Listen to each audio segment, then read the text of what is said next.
আসসালামু আলাইকুম।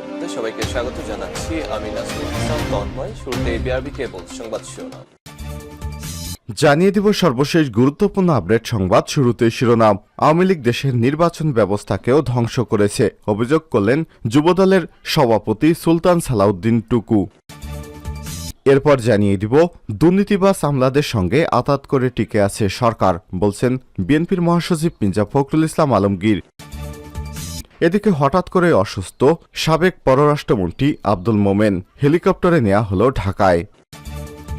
জানাবো বাগেরহাটে চেয়ারম্যানের বিরুদ্ধে ঝাড়ু মিছিল। এদিকে সিলেট জেলায় আমার চেয়ে গরিব আর কেউ নেই, বললেন সাবেক শিক্ষামন্ত্রী নুরুল ইসলাম নাহিদ। এবং সর্বশেষ জানিয়ে দিব ন্যাটোর ঘাঁটিগুলোতে হামলা চালাবে রাশিয়া। ইউক্রেনের F-16 যুদ্ধবিমানগুলো যেসব ঘাঁটিতে মোতায়েন করা হয়েছে সেখানে হামলা চালাবে রাশিয়া। এমনকি সব বিমান যদি ইউক্রেনের বাইরে ন্যাটোর কোনো বিমান ঘাঁটিতেও রাখা হয় সেটিতেও হামলা করতে প্রস্তুত ক্রেমলিন। একই সঙ্গে রাশিয়ার বিরুদ্ধে ব্যবহৃত যে কোনো স্থান মস্কোর বৈধ টার্গেট বলেও ঘোষণা করেছে দেশটি। রাশিয়ার সংসদ দুমার প্রতিরক্ষা কমিটির চেয়ারম্যান আন্ড্রে কার্তাপলোভ সোমবার মস্কোয় এক বক্তব্যে এই হুঁশিয়ারি দেন। প্রিয় দর্শক, এতক্ষণ শুনছিলেন সংবাদ শিরোনাম, এবারে বিস্তারিত। তবে তার আগে বন্ধুরা, আপনি কোন স্থান থেকে আমাদের সংবাদটি দেখছেন কমেন্ট করে জানিয়ে দিন এই সংবাদ সম্পর্কে আপনার মূল্যবান মতামত। প্রিয় দর্শক, আপনি যদি আমাদের চ্যানেলে নতুন হয়ে থাকেন, ভিডিওটি দেখতে দেখতে চ্যানেলটি সাবস্ক্রাইব করে রাখুন, যাতে করে আমাদের লেটেস্ট আপডেট সংবাদগুলো সবার আগে আপনার কাছে পৌঁছে যায়। এবারে বিস্তারিত। আওয়ামী লীগ দেশের নির্বাচন ব্যবস্থাকে ধ্বংস করেছে টুকু। আওয়ামী লীগ দেশের বর্তমান নির্বাচন ব্যবস্থা ধ্বংস করে দিয়েছে বলে অভিযোগ করেছেন জাতীয়তাবাদী যুবদলের সভাপতি সুলতান সালাউদ্দিন টুকু। তিনি বলেন, দেশের মানুষ এই সরকারের নির্যাতনের শিকার, তাদের ভোটাধিকার হরণ করা হয়েছে। মঙ্গলবার 11 জুন বিকেলে যশোর জেলা যুবদলের উদ্যোগে আন্দোলন সংগ্রামে কারাবন্দী এবং হামলা মামলার শিকার সংগঠনের প্রায় 250 নেতাকর্মীর সংবর্ধনা সভায় প্রধান অতিথির বক্তব্যে সুলতান সালাউদ্দিন টুকু এসব কথা বলেন। যুবদলের সভাপতি বলেন, বিএনপি চেয়ারপারসন বেগম খালেদা জিয়া কারোর সঙ্গে আপোষ করেন না। তিনি গণতন্ত্রের স্বার্থে প্রধানমন্ত্রিত্ব ছেড়ে দিয়েছিলেন। খালেদা জিয়া এখনও বন্দী রয়েছেন। বিএনপির হাজার হাজার নেতাকর্মীকে সরকার মিথ্যা মামলা দিয়ে আটক করে রেখেছে।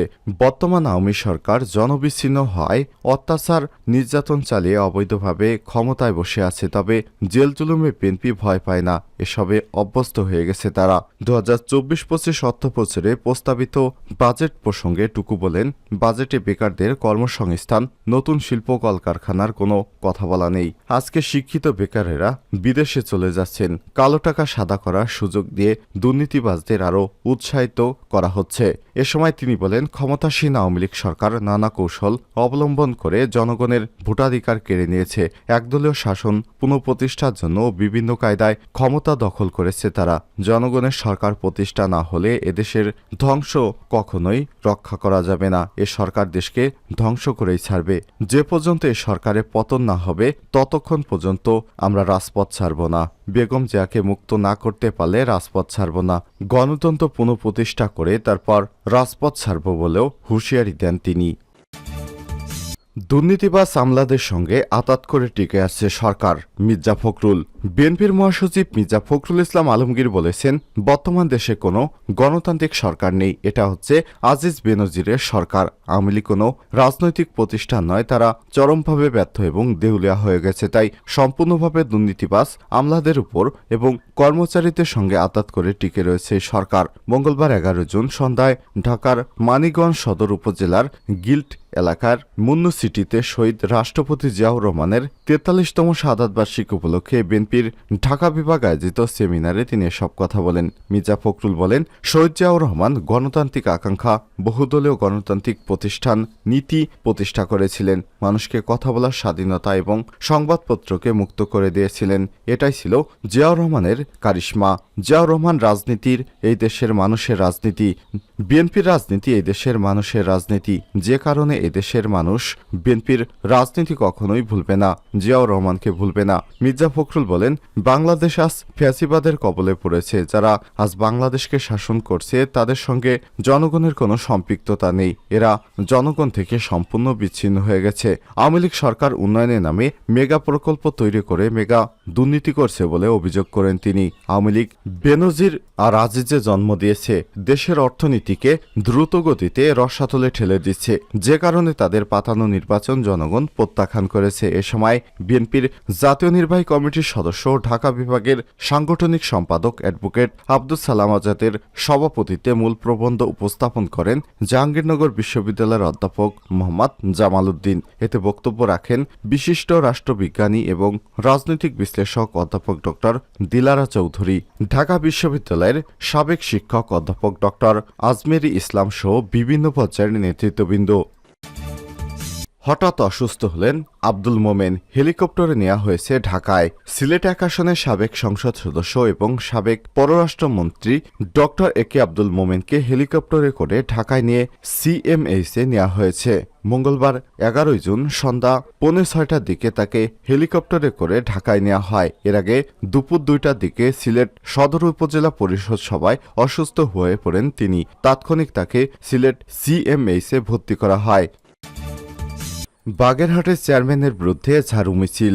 বাগেরহাটে মোড়লগঞ্জে এক ইউপি চেয়ারম্যানের বিরুদ্ধে ঝাড়ু মিছিল করেছে স্থানীয় শত শত ক্ষুদ্র জনতা। মঙ্গলবার 11 জুন বিকেল 6টার দিকে মোড়লগঞ্জের খাউলিয়া ইউনিয়নের চেয়ারম্যান মাস্টার সাইদুর রহমানের বিরুদ্ধে সন্ন্যাসী বাজার এলাকায় এই মিছিল হয়। মিছিলের সামনে ঝাড়ু হাতে ছিলেন নারীরা। মিছিলে নেতৃত্ব দেন ইউনিয়ন আওয়ামী লীগের প্রচার সম্পাদক মোহাম্মদ দেলোয়ার হোসেন ফকির। মাস্টার সাইদুর রহমান 2021 সালের নভেম্বর মাসে অনুষ্ঠিত নির্বাচনে নৌকা প্রতীক নিয়ে চেয়ারম্যান নির্বাচিত হয়েছেন। চেয়ারম্যানের দুর্নীতি এবং স্বেচ্ছাচারিতার প্রতিবাদে এই মিছিল হয় বলে দাবি করছে দেলোয়ার হোসেন ফকির। তিনি বলেন, বিধবা ভাতা কার্ডের বিনিময়ে টাকা আদায়, ভিজিএফ এবং জেলে কার্ডের বিনিময়ে টাকা আদায় ও জন্ম নিবন্ধন কার্ডের বিনিময়ে 300 করে টাকা আদায় সহ সকল ধরনের সেবামূলক কাজে দুর্নীতির প্রতিবাদে ক্ষুব্ধ এলাকাবাসী ঝাড়ু মিছিল করেছে। এ বিষয়ে union chairman master Saidur Rahman জানান, একটি মহল তার বিরুদ্ধে ষড়যন্ত্র করেছে। গত রোববার 9 জুন অনুষ্ঠিত উপজেলা পরিষদ নির্বাচনের পরে বিজয়ী প্রার্থীর লোকেরা পরাজিত প্রার্থীর 30 থেকে 40 কর্মীকে মারপিট করেছে। ওই ঘটনা ধামাচাপা দেওয়ার জন্য কিছু লোক আস্থার বিরুদ্ধে মিছিল করেছে। সিলেট জেলায় আমার চেয়ে গরিব আর কেউ নেই, সাবেক শিক্ষামন্ত্রী নুরুল ইসলাম নাহিদ বলেছেন, দেশের বেসামরিক অর্থাৎ সাধারণ মানুষ এখনও রাস্তায় বের হলে আমাকে চিনে ফেলে। গত পরশু ফার্মগেটে ফুটপাত দিয়ে হাঁটছিলাম, তখন এক তরকারি বিক্রেতা এগিয়ে আসে। তিনি বলেন, স্যার, আপনি মন্ত্রণালয় ছাড়ার পর দেশে লেখাপড়া হচ্ছে না, আমাদের সন্তানেরা ভালো পড়াশোনা করতে পারছে না। অনেকেই আমাকে এটা বলে। ব্যাপারটা যেন এমন আমি ইচ্ছে করেই মন্ত্রণালয় ছেড়েছি, আবার চাইলে আসতে পারবো। এটা আসলে মানুষের আকাঙ্ক্ষা। আমার মনে হয় আমি মন্ত্রণালয় ছেড়ে দিয়ে শিক্ষার ক্ষতি করেছি। আসলে আমি ক্ষতি করেছি বা অন্য যিনি দায়িত্ব পালন করছেন তিনি ক্ষতি করছেন, ব্যাপারটা এমন নয়। মঙ্গলবার 11 জুন রাজধানীর কৃষিবিদ ইনস্টিটিউটে আয়োজিত চ্যালেঞ্জ শিক্ষার্থী সম্মেলনে প্রধান অতিথি হিসেবে অংশ নিয়ে তিনি এসব কথা বলেন। চলতি বছরে এসএসসি পরীক্ষার ফেল করা 2 শতাধিক শিক্ষার্থী, অভিভাবক এবং শিক্ষকদের নিয়ে এই অনুষ্ঠানের আয়োজন করে বেসরকারি উন্নয়ন সংস্থা গণসাক্ষরতা অভিযান। নতুন শিক্ষাক্রম নিয়ে অভিভাবকদের অভিযোগের বিষয়টি ইঙ্গিত করে নুরুল ইসলাম বলেন, যে কোনো পরিবর্তন এলে নানা সমস্যা দেখা দেয়। এতে কোনো সমস্যা হয়তো সাময়িক আসতে পারে, হয়তো সেই পরিবর্তনে ইতিবাচক ফলটা তাৎক্ষণিক না পেয়ে অনেক অভিভাবক অসন্তুষ্ট থাকতে পারেন। সেজন্য অনেকেই রাগক্ষোভ থেকে অভিযোগ করে থাকেন। এটা একটা সমস্যা, এটা কাটিয়ে উঠতে হবে। শিক্ষামন্ত্রী হিসেবে দায়িত্ব পালনকালে শিক্ষার্থীদের পড়াশোনার ক্ষেত্রে কি কি ভূমিকা রেখেছিলেন তা তুলে ধরে নাহিদ ইসলাম বলেন, আগে মেয়েরা পিছিয়ে ছিল, স্কুলে আসতে চাইতো না। আমরা বিভিন্ন পদক্ষেপ নিয়েছি, উপবৃত্তি পৌঁছে দিয়েছি। তখন এতটা সহজ ছিল না, যার ফল এখন পাচ্ছি আমরা। তিনি বলেন, এসএসসি পর্যন্ত এখন দেশের মেয়েরা বেশি লেখাপড়া করছে, বেশি ভালো ফলাফল করছে। মেয়েরা কোথায় ছিল আর এখন কোথায় পৌঁছে গিয়েছে। শিক্ষা মন্ত্রণালয়ে আগে তো এত বড় কিংবা গুরুত্বপূর্ণ মন্ত্রণালয় ছিল না। মেয়েদের ভালো ফল করার সুবাদে সবার কাছে বড়সড় হলে গণ্য হয়েছে। দেশ বিদেশে আলোচনা হয়েছে, এখন সবাই সহযোগিতার হাত বাড়িয়ে দিয়েছে।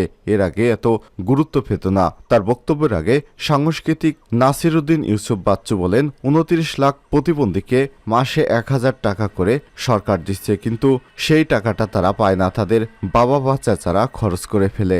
আমরা যখনই কোনো প্রতিবন্ধীকে জিজ্ঞাসা করছি তোমার সবচেয়ে কাছের কে, সে বলছে তার মা, কিন্তু এই মায়ের কাছে কোনো টাকা যায় না। বিষয়টি উল্লেখ করে নুরুল ইসলাম নাহিদ বলেন, আমি যখন মন্ত্রী হিসেবে দায়িত্ব পালন করছিলাম তখন মায়েদের মোবাইলে উপবৃত্তির টাকা পাঠানোর ব্যবস্থা করেছি।